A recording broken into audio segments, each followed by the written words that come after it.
Ho, ho, ho! E aí, clã, tudo certo? Hoje eu tô aqui para falar sobre boas práticas no Flutter, coisas que eu queria saber quando eu comecei os meus projetos. Então já deixe seu like, se inscreva no canal para fortalecer aí, beleza? Quando eu comecei a estudar programação, muito se falava sobre boas práticas. E aí quando eu comecei a utilizar o Flutter, eu conseguia construir meus projetos de uma forma bem simples, sendo que em outros frameworks isso teria dado muito mais trabalho. Só que à medida dos projetos que eu fazia, foram ficando cada vez mais complexos as coisas que eu fazia. Foram crescendo cada vez mais. E com isso ia se tornando trabalhoso fazer alterações e até inserir novas features. Porque na época eu não tinha muita maturidade na programação. E conforme eu fui estudando e praticando, eu pude enxergar muitas coisas que se eu soubesse antes, teria evitado bastantes bugs e economizado várias noites mal dormidas. Então nesse vídeo aqui eu vou abordar algumas dicas que eu aprendi com o tempo e também queria saber disso quando eu comecei a utilizar o Flutter. É muito fácil você misturar as regras de negócio no Flutter, porque você tem as camadas de lógica e de apresentação bem perto as uma das outras, o que torna o código mais difícil de manter a longo prazo e mais propenso a erros. No entanto, existem algumas técnicas que você pode utilizar para poder dividir essas regras. Crie funções para gerenciar condições ternárias. Por exemplo, em vez de você fazer essa condição ternária já colocando no corpo do scaffold, faça da seguinte forma: separe uma função para poder saber qual que você vai chamar. Nesse caso, você vai estar separando a responsabilidade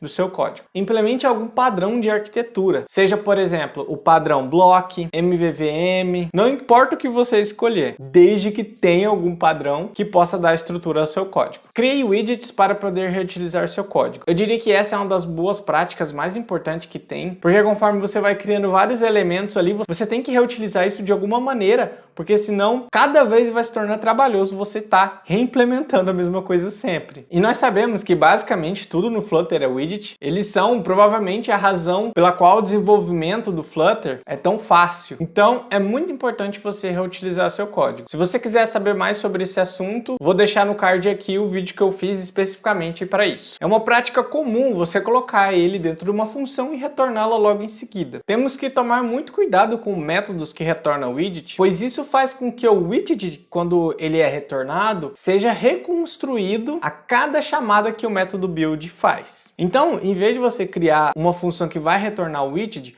podemos criar uma classe stateful ou stateless. Então, neste exemplo aqui, temos uma função que retorna um card. Em vez disso, vamos fazer o seguinte: vamos recortar esse widget que foi criado e colar dentro de um stateless. Isso vai permitir seu código ficar mais limpo e fácil de manter. Evite lógicas pesadas dentro do setState. Stateful widgets tem esse método incrível chamado setState. Então basicamente ele vai dizer ao widget que mudou alguma coisa e ele precisa reconstruir com essa informação nova. Por exemplo, se você quer modificar uma variável e avisar isso à sua interface que essa variável mudou, você deve fazer isso dentro do setState. Porém, como eu acabei de dizer, ela é responsável por reconstruir o widget. Essa função deve ter apenas alterações necessárias a se fazer dentro dela, ou a sua interface pode acabar ficando lenta, especialmente porque o setState é um método síncrono. Então uma boa prática é a gente evitar lógica muito pesada ali dentro. Então nesse simples exemplo aqui, temos a atribuição de uma variável para true. Perceba que tem duas chamadas de função dentro do setState. Isso não é uma boa a gente fazer. Vamos extrair essas duas chamadas para fora do setState. Esse código que eu acabei de mostrar, você pode até dizer que não vai fazer diferença. E realmente, nesse exemplo, não dá tanta diferença visual, porque o setState ele é muito poderoso. Isso começa a se tornar um problema quando colocam muito código. E na maioria dos projetos não é só você que vai mexer naquele código. Pode passar bastante tempo cada pessoa colocando um pedacinho de código desse pedacinho, chega uma hora que fica um código enorme e uma interface lenta. Então tome muito cuidado. Evite widgets desnecessários. Os containers eles precisam de bastante coisas para poder funcionar. Eles são pesados e podem facilmente diminuir o FPS e tornar o aplicativo mais lento, se você utilizá-los para agrupar outros widgets. É muito comum quem vem do desenvolvimento web querer utilizar bastante bastante os containers do Flutter, só que não é a mesma coisa. Eu, por exemplo, trabalho com desenvolvimento web e quando eu comecei, eu pensava que era o mesmo conceito. Utilizava o container à torta direito, mas não faça isso. E eu não tô aqui falando que container não é necessário no Flutter, tá? Eles são necessários muitas das vezes, só que eles existem por um motivo. A ideia aqui que eu tô querendo passar é você utilizar somente quando você precisa deles. Porque você simplesmente colocar em volta de um widget, isso fica desnecessário e complexo. Quando você achar que precisa de um container, primeiro procure no catálogo de widgets se já existe outro widget que faça o que você está querendo. Você provavelmente ficará surpreso com a quantidade de widget que existe no Flutter por padrão. Então tá aqui um exemplo desse container envolvendo a column. Isso não precisa. Você pode colocar a column já direto. Ela não precisa de um container necessariamente. Outra coisa é usar o container como se fosse o sized box. Dependendo da IDE que você trabalha, ela já vai te mostrar para poder trocar por um size box, né? Um container por um size box. Sempre use tipos de dados. O Dart nos permite criar tipos de dados dinâmicos, por exemplo, o var, que é um tipo onde você pode colocar qualquer coisa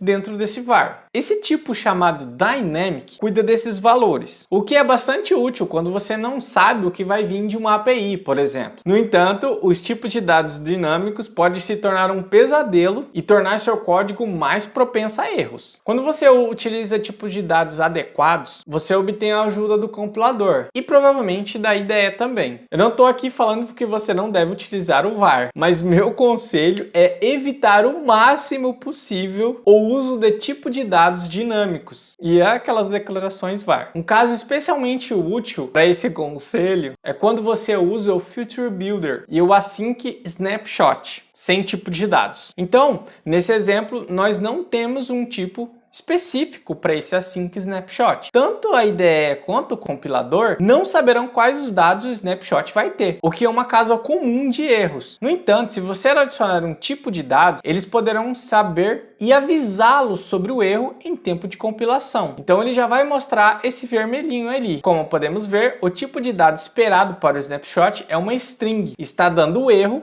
porque o futuro não está retornando uma string. Esse simples destaque vermelho pode ser a diferença entre uma noite longa e uma noite curta. Então sempre dê preferência ao tipo de dados. Essas foram minhas dicas de boas práticas. Espero que isso te ajude a criar projetos melhores e aplicativos melhores também. Deixa o like, se inscreva no canal aí para fortalecer. E eu fico por aqui e até mais!